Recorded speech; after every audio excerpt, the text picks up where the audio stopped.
ganong argument. Kasi, gago ka pala eh.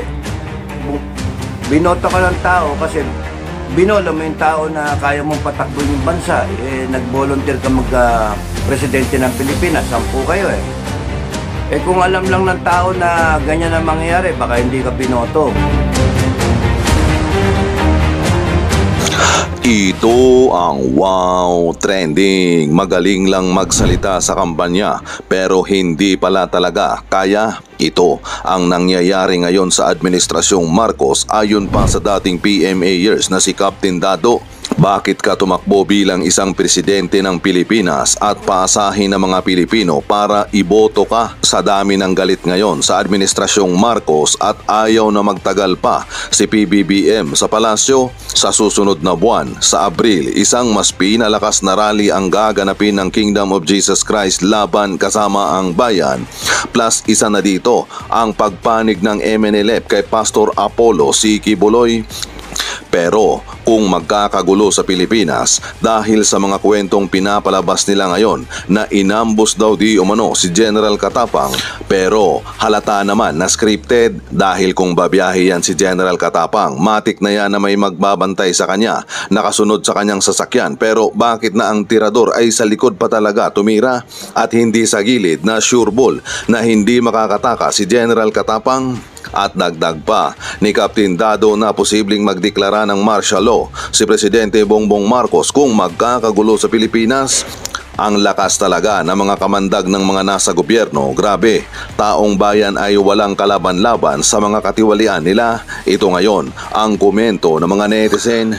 Ready na ako pag nagtawag na kayo, sana lahat. Kasi sa June, matagal pa yun, maraming bilyon pang nanakawin yung mga kawatan na yan para matigil na rin niyang kabalbalan nila. Ang sarap pangarapin na ang Pilipinas ay walang korupsyon. Walang maaasahan yan, ba't magpatagal pa? Kuyugi na yan, marami pang mangyayari dyan kung patagalin pa. Nakakaiyak na ngayon ang mga nangyayari sa ating inang bayan. Nandito po ako sa ibang bansa, halos araw-araw. Nakatutok ako sa mga balita ng mga vloggers katulad nyo. Nakakaiyak po talaga. Sir Dado, gawin nating pataba sa lupa ang mga korap na politicians para may pakinabang naman sila. Our biggest threat is our own government, kapwa Pilipinong sakim na politiko. Next month, biyaheng Amerika na naman sila si Bangs at si Smugs. Sarap ng buhay ni Bangs. Hindi man lang mabigyan ng panahong dalawin ang 4 na sundalong nasawi sa ambush. Iwan ko na lang, anong magiging pakinabang natin sa mga biyahe na mga yan? Sir, sobrang nakakagigil na ang ginawa ng mga politiko sa ating bansa. Winasak nila ang Pilipinas. Nang tapusin ito no? Masarap tapusin na. Kasi sa ngayon, anong magandang title? Isipin ko. Pag-uusapan natin. Martial law, no? Martial law. So,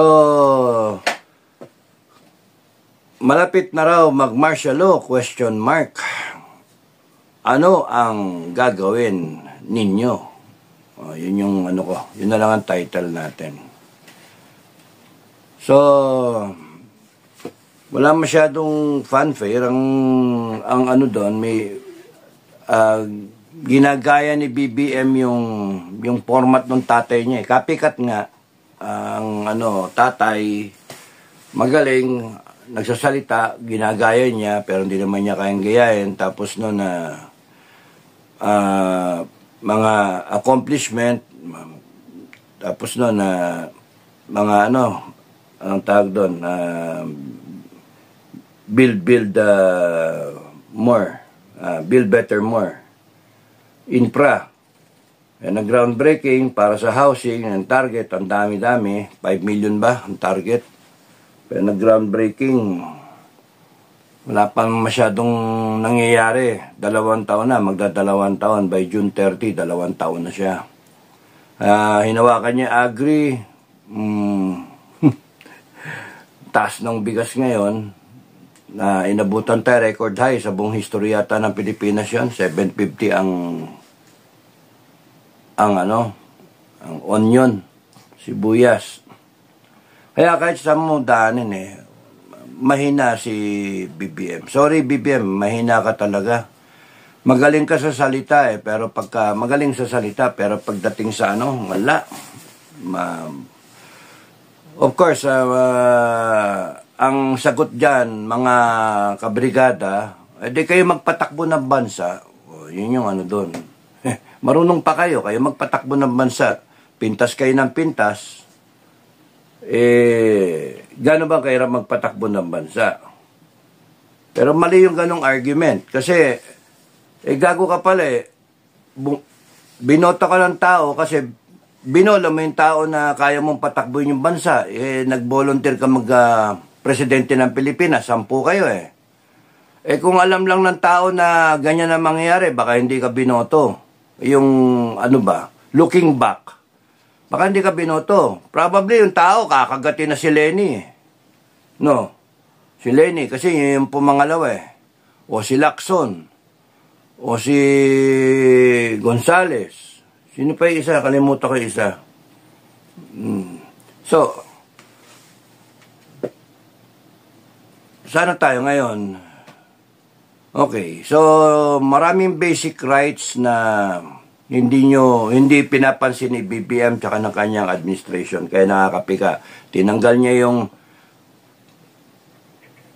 imposible hindi niya alam So may basbas niya sigurado kasi presidente ka ng Pilipinas. Imposibleng hindi mo alam yung nangyayari sa So either way, either tanga ka talaga, wala kang paki, wala kang alam, may nangyayaring ganyan sa ilalim mo as president. So ang ambisyon mo lang ay tumakbong presidente, you get the title, and then bahala na kayo sa buhay nyo. Or yung talagang planado nyo yan na kunwari good boy ka, kunwari hindi mo alam, ang ginagawa nila yung mga PCSO na yan, yung cha-cha na yan, niloloko niya taong bayan. Pinasara yung SMNI, tinutugis ngayon si Kibuloy, Pastor Kibuloy. Yan, nahuli na si Tevez, and then baka malapit ng si Bantag. Magtago ka lang, Bantag. Tsaka ingat. Ingat. At di mo malaman kung makuha ka, baka tirahin ka. Yung kay Zuleta, I would like to really think na inatake lang sa puso yun. Huwag nang dagdagan yung kwento na may conspiracy theory tayo na pinatay siya, tinira siya ng mga kung sino may nanghuli, kung PNP, NBI. No? Inatake lang yan. Walang ginagawa. Di syempre, tatabahin tao, kain ng kain, tulog, walang ginagawa. Hindi, yun, inatake. Pumutok yung ugat sa ulo, nagka-hemorrhage. Aneurysm siguro, no? Ano yung tawag doon? Hema-ek-ek na... Kaya nga... Pero ang... Doon kayo sa mga facts na nangyayari. Hindi yung haka-haka na nangyayari. Okay. Factual na, yun, namatay si Zuleta. Wag na natin dagdagan na sinalbahe. Okay na yun. Kahit isipin yung sinalbahe, wala naman tayong magagawa, kundi wala naman proof wala namang ebidensya So, nandun yung haka-haka. Huwag na nating patulan yon. Ang punto, nagtatago si Bantag, mastermind daw. Bakit nagtago yung tao? Kasi nga tinrial by publicity. So, yun yung realidad. Yung rights ni Bantag at ni Zulueta, imbes na magkaroon ng proper na ma-address yung kanilang yung allegation maharap nila, yung Department of Justice maharap nila. Yun lang, na trial by publicity. So, yun yung realidad. SMNI, tinira yung SMNI na tanggalan ng franchise. So, yun, off the air ang franchise. Yun ang realidad.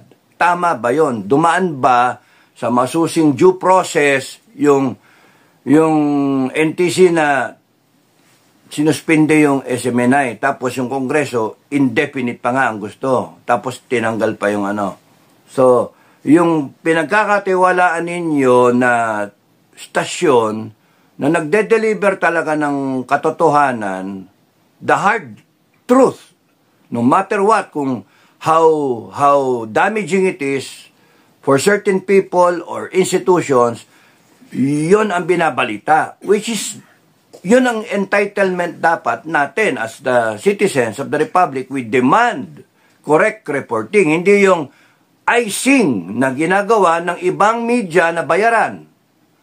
Nakatikim lang ng pera, abay, imbis na kalaban dati, ngayon, sweet talker na, mabait na sila. So, yun yung realidad. Pastor Kibuloy, ayun, may nag-accuse na witness kuno ni Risa Ontiveros na nag-unfold yung drama, iyak-iyak.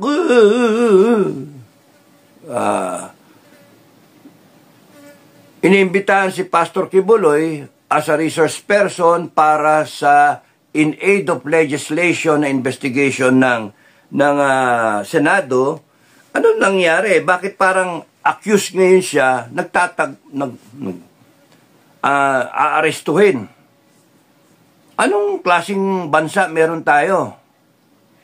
Wala nang right yung tao. Now, yun yung realidad na nagsisignify ngayon yung mga Muslim na kapatid natin na tutulungan nila si pastor na dedepensahan siya. So medyo nag-level up yung volatility ng na situation na pwedeng magkagirian, magka-exchange ng magkaputukan pa dahil sa kagaguhan ng Senado natin na binoto natin para gumawa lang ng batas na ngayon hindi nila nare-respeto yung pinakamataas na batas, yung konstitusyon. Sila mismo, Congress at Senado, ang siyang kumikikil ng karapatan pang tao. Karapatan ng SMNI, karapatan ni Kibuloy, karapatan ni Tebes tsaka ni Bantag. Karapatan ng mga vlogger na sa inyo,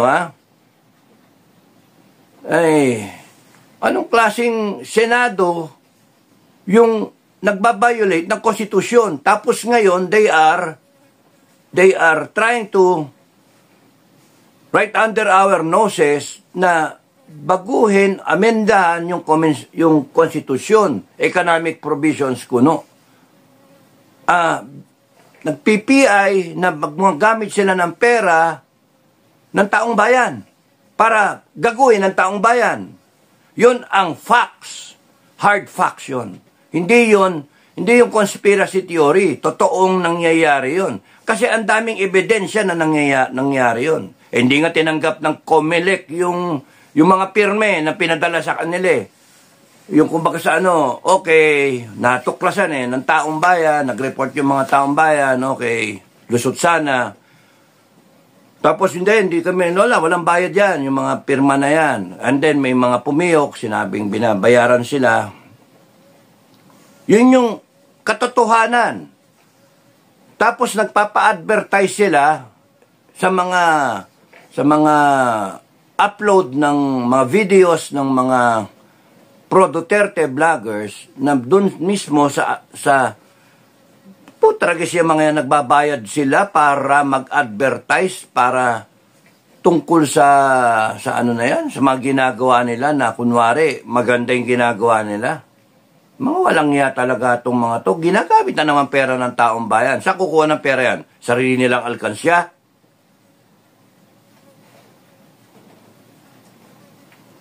And here we are, kayo, you're clamoring na ngayon now na, manguna kayo sir, manguna kayo, Makanas at Metran. Si Metran mainit na ulo. Napanood ko si Metran na pag sinabing lusob, pag tingin mong kanya, wala rin 10 milyon. Alam mo, segundo, alam mo, Bok, nung sabi ko na, ito, Ranger Company, Ranger. Sabi ko, rush up! Lahat ng gwapo, sarap. Bak. Banat na ganyan. Pag tingin mo ganyan, wala. Tatatlo kami nakasama eh. Ano. And it happened na doon sa Mindanao at saka dito rin sa Cagayan Valley. Pero pagka nung inuman na, ang tatapang. Typical Pilipino eh. Typical pagkadating sa type ng award, lahat may award. Sarili ko, di ko ginawa ng award eh. Alangan namang i-type ko yung sarili ko na, narecommend ko yung sarili ko ng award. Walang yan,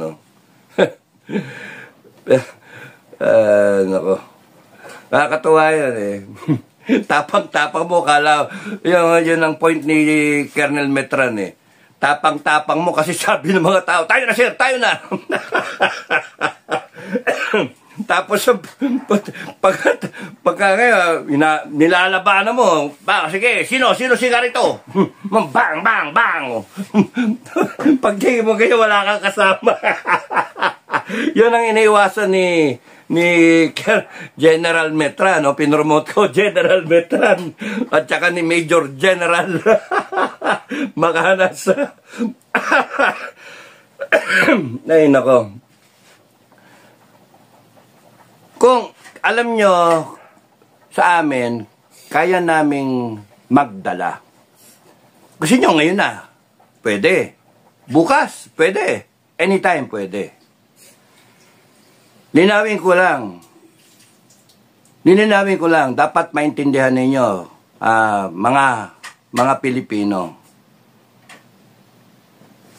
Pwede kaming tumayo at hindi kami aantras kasi malinaw sa amin kung ano yung mali. Yung kasasabi ko lang sa inyo, not na conspiracy theory, not na mga marites, pero yung actual na nangyayari. Kayo ba, masaya kayo, taong bayan, masaya ba kayo doon sa nakikita ninyo na nangyayari? Masaya ba kayo? Merong sumisingit. Masaya ba kayo na yung bigas ninyo tumaas ng ganyan? 60, 70 pa sa iba. Ako, binibili ko ngayon bigas, okay na sa akin yung 54. Okay na sa akin yung 54. Di namin kaya yung 60 akala niyo mayaman ako, yung naglulukohan kami ni DIY KKB na ang ganda-ganda ng bahay. Hotel yun. Yung bahay ko mukhang kuweba. Magulo dito sa amin. Magulo. Kita niyo nagrereklamo na ilayo daw yung aso. Saan ko ilalayo yung aso? Dito nakatira yung aso. Wala eh. Malit sa tong lugar namin sa aso. Pasensya na. No? Mahirap lang ako eh. Walang sariling yung aso. Alam ka naman kung lagyan ko ng tape yung mga bunga, busalan ko. What you see is what you get. Yun lang yun. Hindi ako magpapaka, kung naingayan kayo, magtiyaga kayo. Yun lang yun. Magtiyaga kayo. Kung ayaw ninyo, huwag kayong makinig. Na nagsasalita kami para lang to establish awareness. And if you are really that concerned as citizens of the Republic for the future of the Filipino people, your families, the dogs are the least of your concern. Kahit mag-ingay na magtsagain ninyo, hayaan yung madinig ninyo, maingay, pero pakinggan ninyo yung sinasabi. Tapusin ninyo mula sa harap hanggang sa dulo. And I don't care kung kunyaring mag-skip ads kayo. Hindi naman pera-pera yung akin eh. Ang sa amin, yung sabihin sa inyo yung sitwasyon at saka yung nangyayari. Pero maraming salamat doon sa mga nagko-comment na, Sir, Bumbo, pinanood namin, walang skip ads. Maraming salamat sa inyo. Tsinagaan nyo talaga ang tiyaga ninyo. Tiyaga ninyo. Ay, nako. Nakakaano na rin minsan kami nararamdaman namin yung pressure. True leaders understand and feel the pressure. Nararamdaman namin sa puso namin, sa balikat namin, yung bigat ng hindi lang yung nakikita namin. Pare-pares kami ni Macanas at ni Metran at nung ibang MUP na naghihintay lang ng hudyat kung kailan, kung gagalaw kami. At kami kung gagalaw kami, hindi namin nga aasahan na nandiyan kayong lahat. Hindi. Kasi sa amin, pagka yung resolve namin, yun yung training namin. Papasok kami, gagalaw kami dahil sa yun yung tamang gawin. Dahil sa ginagawa namin, kahit sakripisyo na yung buhay namin, okay lang. Sarili na kami, ilang beses na kami na nagganon nagsakripisyo. Pero yung ayaw nga namin na maging cause na mapasama kayo. Yung in harm's way kayo. Kasi wala naman kayong training sa ganon. Sa amin, pagka may nadinig kami ng pick boom. Oh, alam namin na meron ng bumabarel. Kayo, hindi nyo alam na meron. Titingin-tingin pa ngayon. Parang meron nag-iingay. Parang may pumuputok. Sa amin, natural yon pagka may nadinig kaming pumuputok, automatic dapa kami. Okay, take cover kami. And then observe. Hindi yung dudungaw ka, ito yung cover mo, dudungaw kang ganyan. Mamamatay ka, may snipe ka. Kaya ang dungaw namin dito sa gilid. Ito yung cover sa gilid, pag ganon. At saka sa mababa. As much as possible, near the ground. Mas mahirap tamaan sa ganon. Anyway, wala nang So, kami nararamdaman namin, hindi lang yung nakikita namin. Kasi the more that we blog, the more we have to listen to the blogs of other bloggers and the positive and negative, lahat pakinggan para kami ma-incorporate namin lahat, para may masabi kaming tama. Hindi yung gusto nyong madinig, pero yung gusto naming sabihin sa inyo base sa weighing of everything. Anong ginagawa ng Armed Forces? Anong ginagawa ng Coast Guard sa West Philippine Sea? Anong ginagawa ni BBM, ni First Lady? Anong ginagawa ng DOJ, ng DILG? Anong binablog nitong lahat na itong vlogger na ito? Misa 1 oras mahigit, 2 oras pa nga iba. Pakinggan mo lahat yan. Hanggat kaya mo. So that lahat pumasok information dito sa utak namin. And then, ma-process namin. Malaman namin kung sino yung nagbo-bullshit lang. Malaman namin kung sino yung pera-pera lang. Malaman namin yung hinahabol, views lang. At tapos, nagbibigay ng hindi tama na comment. Tapos kayo, na-stir up kasi yun naman talaga gusto nyong mangyari. Yung magising kayo and then hindi nyo alam na ang ano ninyo is statistics kayo. Sa amin, ang ano namin is yung reality of it, yung gravity of the situation. But at the same time, ayaw namin na kami ang magiging cause na mapahama kayo. At ayaw din namin na mapahamak yung iba naming mga kasamahan na nakikinig din at ina-idolize kami. For example, nasusunod sila, isang hudyat lang na sabi namin, patay kung patay, sige, mag-ubusan tayo. Mga ganun ba? Puta ragis kayo, putang hinayup.